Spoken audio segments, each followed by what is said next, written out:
हम पढ़ने वाले हैं आज नया टॉपिक, नया अध्याय स्टार्ट करने वाले हैं। वो है राजस्थान कला संस्कृति।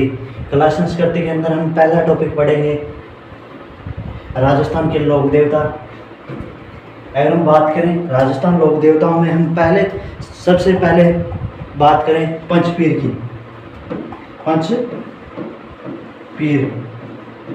पंचपीर कौन कौन से हैं? पहला है रामदेव जी,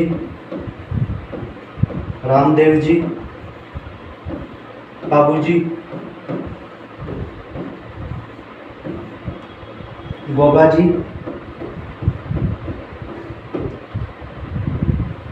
हड़प्पू,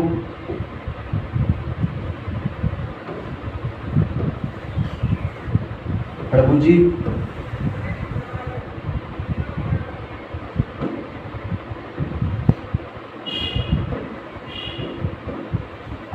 और मेहा जी।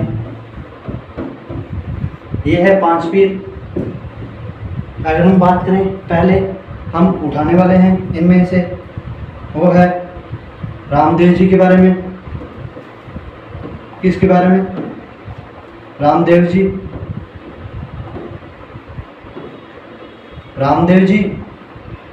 का जन्म कब हुआ? वो हुआ 1462 ईस्वी में। और वो कब हुआ? भादवा सुदी द्वितीया को।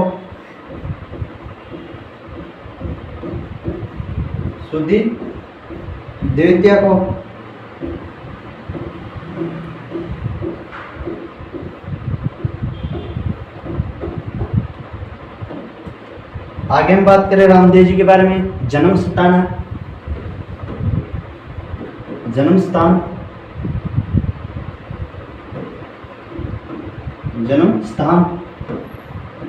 उड़ू, कश्मीर।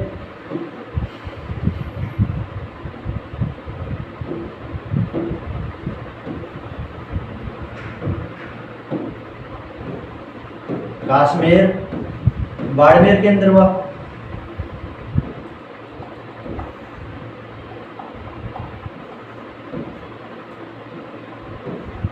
उड़ू, कश्मीर, बाड़मेर।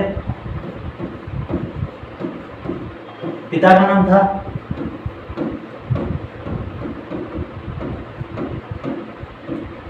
अजमल जी। माता का नाम मैना दे। इनकी पत्नी का नाम था नेतल दे या निहाल दे। ये कहां से थी? इनकी पत्नी कहां की राजकुमार थी? वो थी अमरकोट की राजकुमारी थी। आगे हम बात करें तो इनके गुरु कौन थे?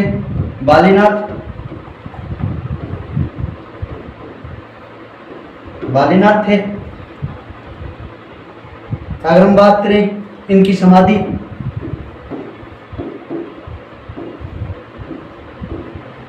कहां पे है? रामदेवरा, जैसलमेर।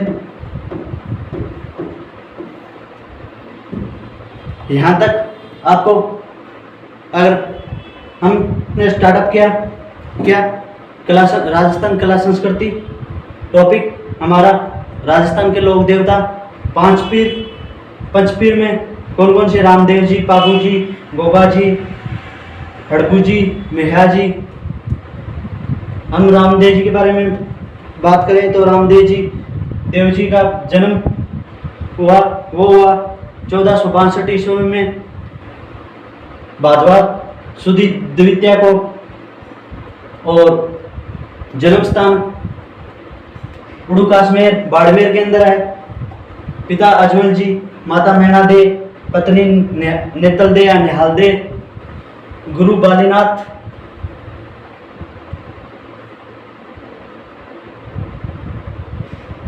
और समाधि इनकी कहाँ है? रामदेवरा, जैसलमेर के अंदर। आगे हम बात करें इनके उपनाम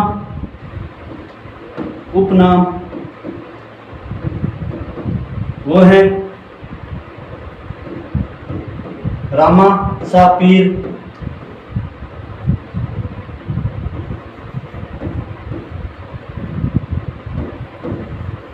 पीरों का पीर,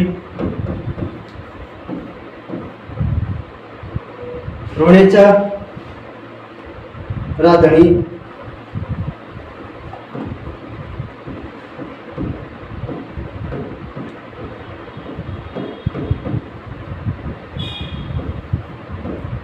ये इनके उपनाम है। आगे हम बात करें हिंदू इनको किसका अवतार मानते थे और मुसलमान इनको रामदेव जी को क्या कहते हैं। हिंदू है जो इनको कृष्ण जी या विष्णु का अवतार मानते हैं और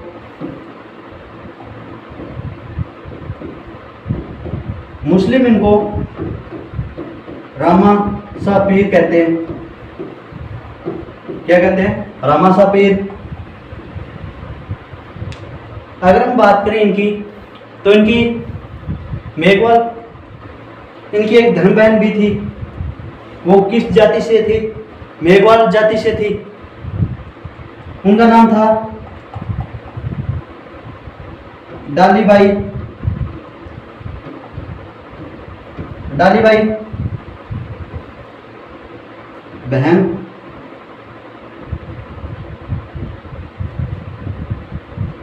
धर्म बहन डालीबाई जात इनकी क्या जाति थी? मेघवाल जाति थी। अगर हम बात करें इनकी तो रामदेव जी खुद किस जाति से थे? वो थे तंवर राजपूत वंशज थे। किससे थे? रामदेव जी खुद वो थे तंवर राजपूत वंशज से थे। आगे हम बात करें रामदेव जी के बारे में तो इनकी जो कमर बांची जाती है वो कौन से वाग्य अंतर से बांची जाती है? वो बांची जाती है रावण हत्था से। अगर हम बात करें इनके हम किसी भी देवता या देवियों के हम क्या कहते हैं? जागरण। इनके रात को हम जागरण कहते हैं। इनको इनके रामदेव जी को कहा जाता है जम्मो या जम्मा। हम और देवी देवताओं को तो जागरण भी कह सकते हैं। इनका जम्मो या जम्मा भी रामदेव जी का क्या कहा जाता है? जम्मो या जमा कहा जाता है। अगर हम बात करें ये एकमात्र ऐसे लोग देवता थे जो कवि थे। एकमात्र लोक देवता थे। ये एकमात्र लोक देवता हैं जो कवि भी है।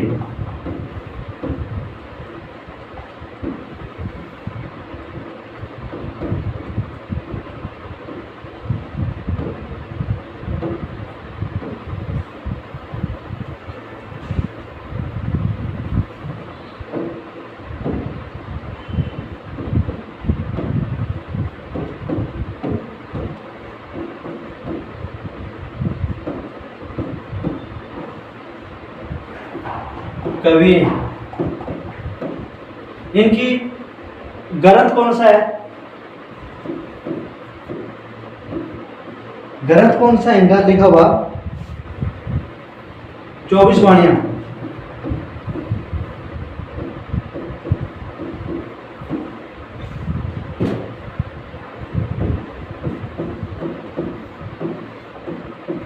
ग्रंथ कौन सा है? 24 वाणियां। अगर हम बात करें इन्होंने ही कामड़ प्रथा, किस चीज की, कामड़ पंथ की स्थापना की थी। क्या की थी? रामदेव जी एकमात्र ऐसे लोक देवता हैं जो कभी भी हैं, इनके द्वारा ग्रंथ लिखा हुआ है 24 वाणियां, और यह कामड़ पंथ की स्थापना करने वाले भी हैं। अगर हम बात करें आगे तो इनकी मूर्ति की पूजा न होकर किसकी पूजा होती है? रामदेव जी की मूर्ति की पूजा न करके हम किसकी पूजा करते हैं? वो है पगलियों या पच्चीम।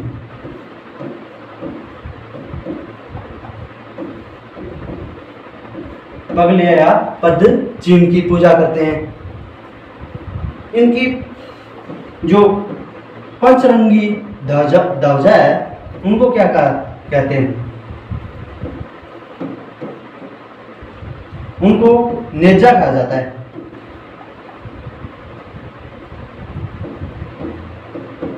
क्या कहा जाता है? नेजा।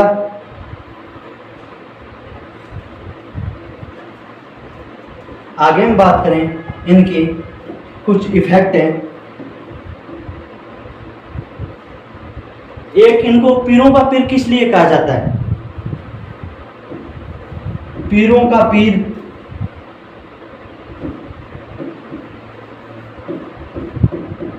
ये इनका नाम किस लिए पड़ा? तो कि इनके ऊपर एक कहा जाता है इन्हें कि मक्का से 5 पीर आए इनकी परीक्षा लेने।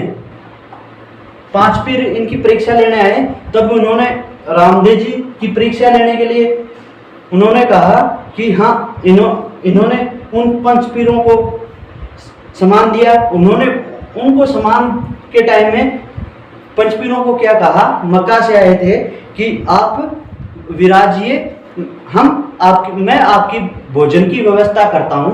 तो वो 5 पीर बैठ के कर उन्होंने 5 पीरों ने इन्हें क्या कहा कि माफ कीजिए, हम अपने बर्तनों में ही खाना खाते हैं, और वो हम क्या कर भूल गए? मक्का ही भूल गए। तो उन्होंने क्या कहा कि आप विराजिए और आंख बंद करके बैठ जाइए, आपके बर्तन आपके सामने होंगे। तो उन्होंने चमत्कार दिखाया उनको, और उनके बर्तन जो मक्का से इनके सामने आ गए। फिर उन्होंने भोजन किया, और उन्होंने भोजन करने के बाद उन्होंने कहा कि आप पीर नहीं, पीरों के पीर हैं। अगर हम बात करें रामदेव जी की आगे इफेक्ट की, तो एक इफेक्ट और है इनका, इन्होंने एक आंदोलन चलाया था, शुद्धि आंदोलन। क्या? शुद्धि आंदोलन। शुद्धि आंदोलन का मतलब था कि जो हिंदू मुस्लिम राजा महाराजाओं के कारण जो मुसलमान बन गए, जो हिंदू मुस्लिम बन गए, वो पुनः क्या पुनः शुद्ध होकर हिंदू बनाए इन्होंने क्या किया कि जो हिंदू थे राजा महाराजाओं के, मुस्लिम महाराजाओं के डर से भी वो मुस्लिम बन गए। उन्होंने मुस्लिम धर्म अपना लिया। उन्होंने क्या किया? उनकी पुनः शुद्धि करके उन्हें वापस हिंदू बना दिया। इसलिए अगर हम बात करें आगे, तो इनका कि तो इन्होंने जीवित समाधि ली थी। क्या ली थी? जीवित समाधि।